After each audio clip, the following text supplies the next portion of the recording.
बिस्मिल्लाहिर्रहमानिर्रहीम अस्सलामु अलैकुम रहमतुल्लाह। Army chief general Asim Munir का ऐवान सदर के अंदर आना बतौर सदर ये अब बिल्कुल पत्थर पे लकीर बन चुका है और इसमें कोई शक वाली बात नहीं है, डाउट वाली बात नहीं है।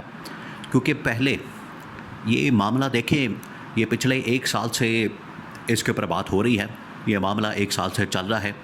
पहले बिहाइंड द सीन कमरों के अंदर, बंद कमरों के अंदर या बिल्कुल दबे अल्फाज के अंदर ये बात होती थी कि जनरल आसिम मुनीर सदर बनना चाहते हैं।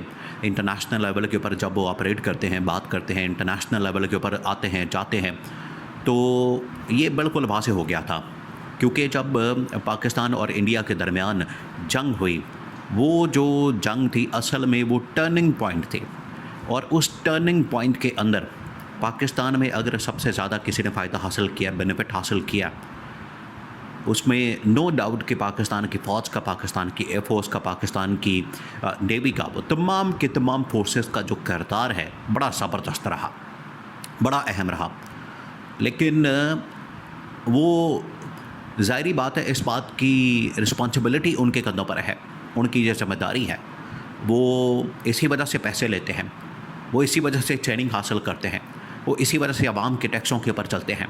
ये एक नुक्ता नज़र मौजूद है कि फ़ौज ने अगर काम किया है तो फ़ौज इसी काम के लिए है, फ़ौज को इसी काम के लिए भर्ती किया गया है। अब मामला क्या?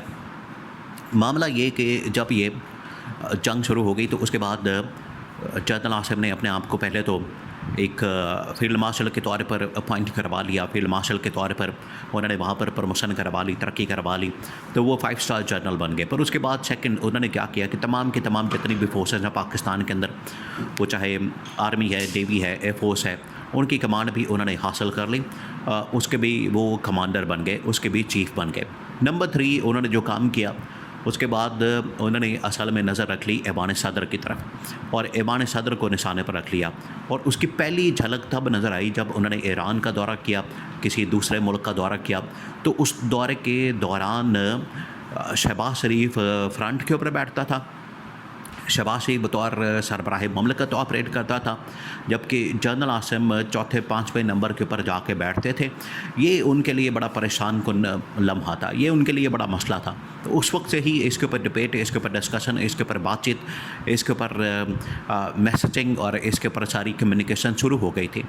करते करते ये तकरीबन कुछ 6 महीने साल लगा है। आज इस मामले के ऊपर, इस स्टेज के ऊपर ये तमाम के तमाम मामलात पहुंच चुके हैं कि अब जनरल आसिम ने प्रैक्टिकली ये ओहदा संभालने के लिए बाकायदा तौर पर जो साबिक सेक्रेटरी कमर दिलशाद हैं उनको मैदान में उतारा है और उनको ये कहा है कि जाके ये पैगाम दे दो, जाके ये बात करो, जाके इस हवाले से मैसेज दो कि वाकई में तुम्हारी जनरल आसिम के साथ इस मामले के ऊपर बात हुई है और ये जो बात हुई है इसके अंदर ये मैसेज दिया गया है, इसके अंदर ये पैगाम दिया गया है कि बिल्कुल जनरल आसिम सदर बनना चाहते हैं। और अगर वो सदर बनते हैं तो वो किस किस्म के सदर बनेंगे, उनके पास किस किस्म की कमांड होगी, वो किस किस्म के अयूब खान जैसे या जनरल याया खान जैसे या ज़ियाउल हक जैसे या मुशर्रफ जैसे, वो ममनून हुसैन की तरह या फिर आरिफ अलवी की तरह सदर नहीं बन गए, बल्कि वो एक तगड़े किस्म के और बड़े ही बाइख्तियार किस्म के, बड़े ही डंडे वाले सदर बनेंगे।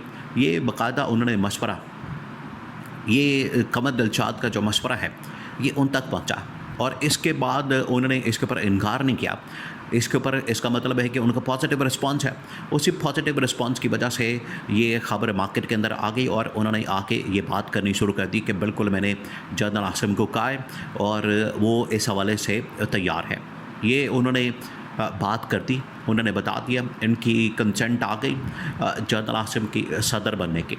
अब मामला यहाँ पर आके फंस गया। मामला इस तरह से फंस गया है कि इस्टेब्लिशमेंट तो भरपूर कोशिश कर रही है। देखिए, इस्टेब्लिशमेंट के लिए इस वक्त कोई मसला नहीं है। इस्टेब्लिशमेंट को क्या प्रॉब्लम है कि उन्होंने जनरल आसिम को सदर बनाना है, उन्होंने जनरल आसिम को इस हवाले से ऐवान सदर में पहुंचाना है। उनके लिए तो मसला कोई नहीं, क्योंकि ये तमाम की तमाम जो आपको इस वक्त डेवलपमेंट नज़र आ रही है, जो सेटअप नज़र आता है, जो निज़ाम नज़र आता है, जो आपको लोग नज़र आते हैं, वो ज़ाहिरी बात है इस्टेब्लिशमेंट के बरहूने मिन्नत है। इस्टेब्लिशमेंट की वजह से आए हैं, इस्टेब्लिशमेंट की वजह से वो प्लांट हुए हैं या इस्टेब्लिशमेंट की वजह से उनको मसल्लत किया गया है या यहाँ तक पहुँचे हैं। तो जब इस्टेब्लिशमेंट ये सब कुछ कर सकती है तो ऐवान सदर में जनरल आसम को पहुँचाना उनके लिए कौन सी कोई बड़ी बात है। 2 मिनटों के अंदर ये काम कर सकते हैं, 2 दिनों के अंदर उनकी जानिब से ये काम हो सकता है। तो इसके लिए अब पूरी की पूरी बिसात बिछाई जा रही है, पूरी तैयारी की जा रही है और आइन के अंदर आपने एक आर्टिकल शामिल करना है। पहले तो बात हो रही थी कि ठीक है, इसको पूरा एक तरमीमी पैकेज के थ्रू किया जाएगा, एक तरमीमी पैकेज लॉन्च किया जाएगा। उस तरमीमी पैकेज के अंदर वो तमाम की तमाम चीज़ें डाली जाएंगी, तमाम की तमाम उसके अंदर शिक्कें डाली जाएंगी, किस तरह से होना है, किस तरह से करना है, कैसे करना है, क्या करना है, वो तमाम की तमाम चीज़ें।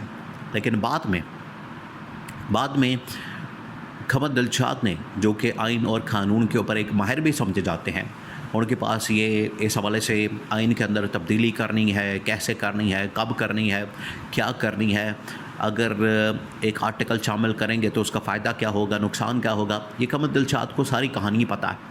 ये खमद दिलशाद के पास तमाम की तमाम चीज़ें मौजूद हैं, उनको इस बात का आइडिया है, उन्हें इस चीज़ का अंदाज़ा है कि ये जो मामलात हैं हमने कैसे करने हैं।